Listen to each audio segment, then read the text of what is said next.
विकट परिस्थितियों का सामना करने की हमारी एक क्षमता होती है। ऐसी परिस्थिति में कुछ व्यक्ति जल्द निराश होने लगते हैं। कुछ लोग इसे ईश्वर की मर्जी या नियति की गति मान लेते हैं। जो लोग ऐसी स्थितियों में अपना धैर्य खो देते हैं, सबसे अधिक संकट में वही फंसते हैं। अधीर होकर वे ईश्वर की सत्ता पर ही सवाल उठाने लगते हैं कि यह जीवन क्यों दिया, और दिया तो उसमें दुख के इतने थपेरे क्यों दिए। दुख दिए तो दुख का निवारण क्यों नहीं हो रहा है।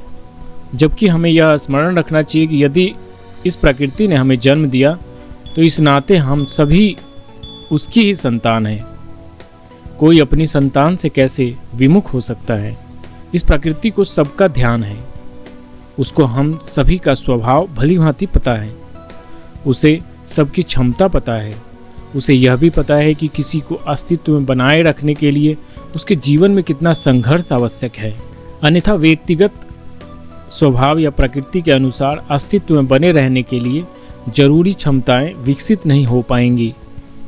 ठीक वैसे ही जैसे तितली, अगर तितली के लिए चुनौतीपूर्ण क्षण किसी भी प्रकार आसान हो जाए तो तात्कालिक तौर पर तो वह उसके लिए बेहतर है, लेकिन उसके बाद की चुनौती वह सह नहीं पाती।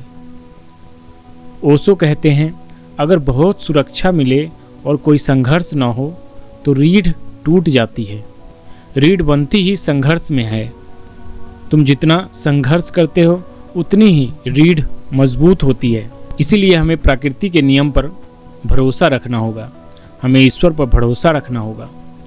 वह बस यही चाहते हैं कि हमारा जन्म जिस उद्देश्य के लिए हुआ है, हम उसे पूरा करने के लिए तैयार हो जाएं।